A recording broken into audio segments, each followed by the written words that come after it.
highly anticipated high-stakes meeting between U.S. President Joe Biden and Chinese leader Xi Jinping took place on the sidelines of the Asia-Pacific Economic Cooperation Summit. Welcome to VOA Asia Weekly. I'm Chris Casquejo in San Francisco, site of the APEC meetings. That story is coming up, but first, making headlines. A large crowd gathered Wednesday in front of the Chinese consulate in San Francisco to condemn Xi and march toward the main APEC event venue. However, a large police presence and perimeter kept them blocks away from the site. They held signs reading "Tibet belongs to Tibetans" and chanted "Free Tibet," referring to the Chinese Communist Party. South Korean President Yoon Suk-yeol arrived in San Francisco on Wednesday to attend the APEC summit, seeking support from fellow leaders regarding the escalating military ties between North Korea and Russia. Yoon has criticized what he perceives as illegal cooperation between North Korea and Russia, describing it as a serious threat. However, both North Korea and Russia have denied engaging in any arms deals. This comes days after U.S. Defense Secretary Lloyd Austin attended a security meeting in Seoul.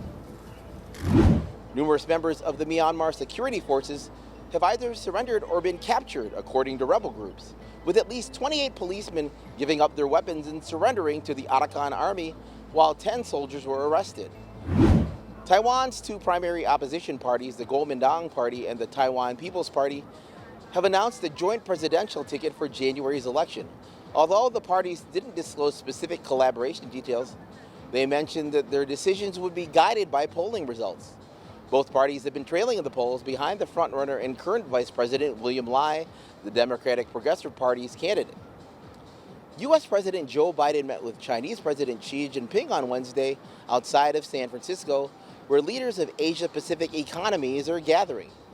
Biden, who said he still sees the Chinese leader as a dictator, said the two countries agreed to reestablish military communications, work together to assess the threats posed by artificial intelligence, and take meaningful steps to combat the surge of fentanyl.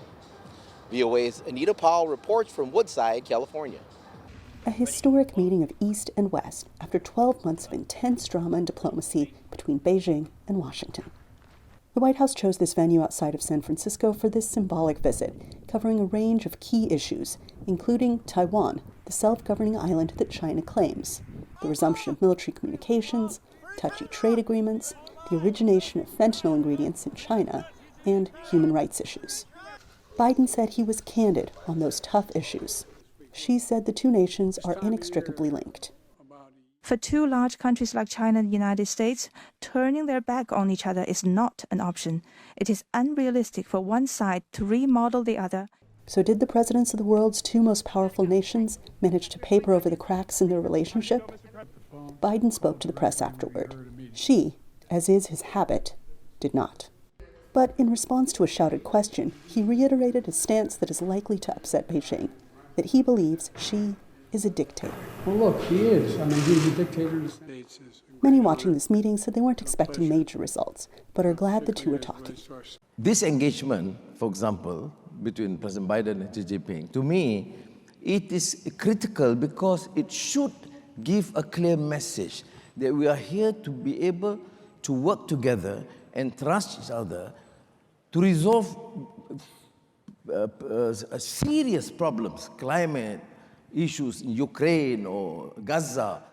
Analysts say the success of the Summit of Asia-Pacific Economies, happening simultaneously in San Francisco, depends on the world's two largest economies getting along.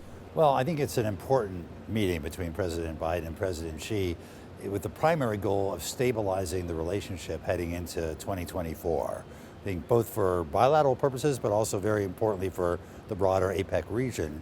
The countries there, the economies there want the U.S. and China to have some kind of modus vivendi, some kind of stable relationship, particularly in anticipation of Taiwan's election in January, the U.S. election in November.